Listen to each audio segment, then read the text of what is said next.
Bonjour à tous, il est temps de vous informer à travers l'actualité internationale de ce 22e jour du mois d'août de l'année 2025.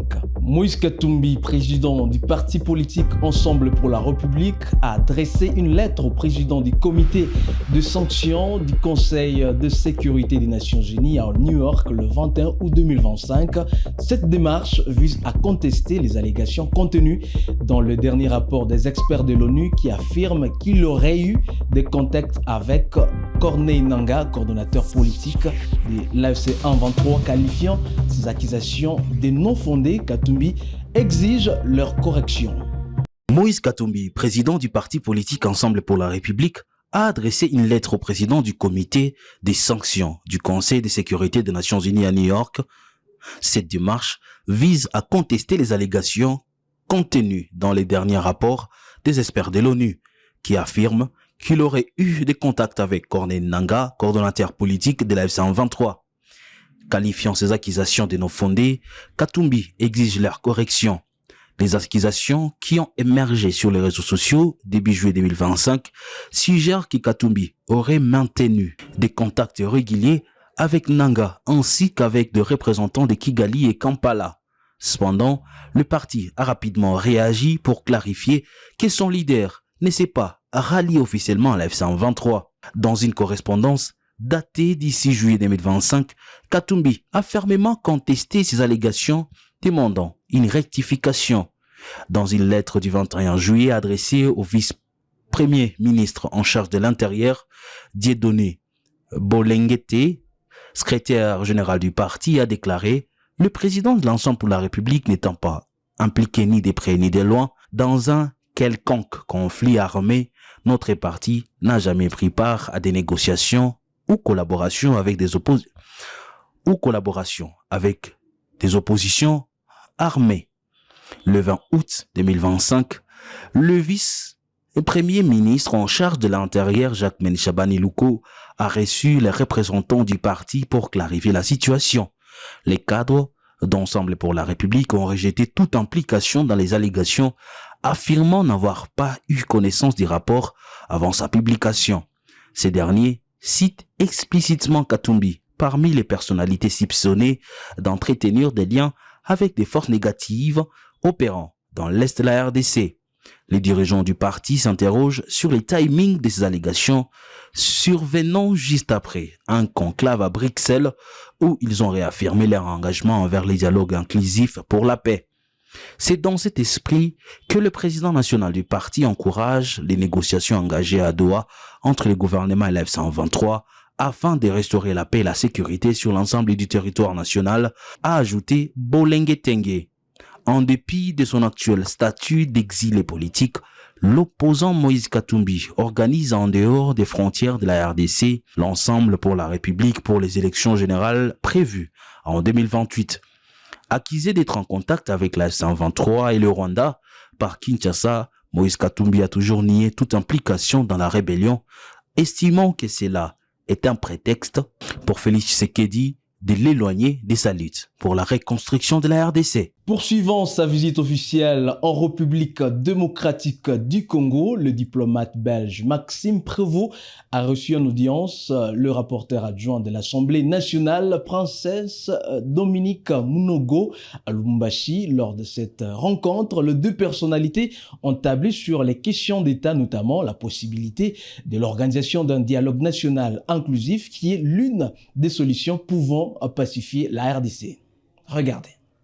L'honorable Dominique Munongo Inamizé, rapporteur adjoint de l'Assemblée nationale, a été l'une des invitées de marque en sa qualité de princesse Tebayeke du vice-premier ministre des Affaires étrangères belge, Maxime Prévost, en séjour de travail à Lubumbashi, chef-lieu de la province du Haut-Katanga au sud de la République démocratique du Congo, ce mercredi 20 août 2025. Lors de cette entrevue de plus d'une heure, les deux personnalités ont fait le point sur plusieurs questions de l'heure et un accent particulier a été mis sur la nécessité d'un dialogue pour la réconciliation des fils et filles de la République démocratique du Congo en ces temps difficiles que traverse le pays. On a eu à décortiquer un peu, à parler de la situation sociale, politique, économique du pays et Et on était content de voir que, enfin, la Belgique se déplace et fait un effort pour venir à l'écoute des populations et surtout de nous, acteurs politiques, la société civile et autres partenaires. Et donc, c'est important, je crois, d'échanger avec nous sommes sur une planète, hein, c'est très important que les uns et les autres échangent parce que rien ne vaut le dialogue, rien ne vaut l'entretien, parce que c'est à partir de là qu'on peut déceler les actions, les leviers sur lesquels on peut travailler pour que nous puissions aller de l'avant et trouver une solution, surtout pour la RDC. Nous avons un souci, c'est que les enfants, les fils et les filles de la RDC se parlent et c'était important pour nous que nous puissions échanger avec le vice-premier ministre des Affaires étrangères. À noter que l'honorable princesse Dominique Munongo Inamizi, l'élu naturel du territoire de l'Oboudi, continue sans désemparer ses vacances parlementaires dans son fief électoral.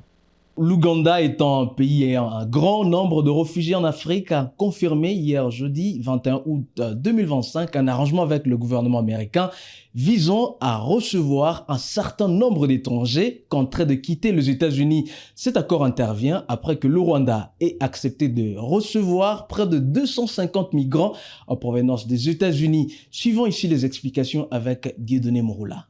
Les autorités ougandaises ont confirmé le 21 août 2025 un arrangement avec le gouvernement américain visant à recevoir provisoirement certains étrangers contraints de quitter les États-Unis. La déclaration a été faite à Kampala par Vincent Baïgiré, haut responsable du ministère des Affaires étrangères. L'accord précise que seuls les adultes de plus de 18 ans sans antécédents judiciaires pourront bénéficier de ces mécanismes. Les enfants isolés et les individus ayant un passé criminel en sont exclus. La priorité est donnée aux ressortissants africains. Avec près de 1,7 million de réfugiés installés, principalement venus du Soudan du Sud et de la République démocratique du Congo, l'Ouganda reste le principal pays d'accueil en Afrique selon l'ONU. Le gouvernement présente ce nouvel engagement comme une extension de son rôle humanitaire. Cette initiative survient peu après un dispositif similaire par le Rwanda voisin. Plusieurs analystes s'interrogent sur les répercussions possibles de ce choix dans une région fragilisée par l'insécurité chronique à quelques mois des élections présidentielles prévues en janvier 2026 en Ouganda. Enfin, dans le cadre de la coopération congolo-japonaise, la première ministre et toute son équipe gouvernementale ont conféré dans la matinée de ce vendredi 22 août 2025 avec le président de la JICA, Akihiko Tanaka. Lors de ces assises, il a été question d'examiner l'accompagnement technique et financier de la RDC, en plus de ce qui est déjà fait dans différents secteurs, tout en mettant un accent particulier sur le développement des compétences,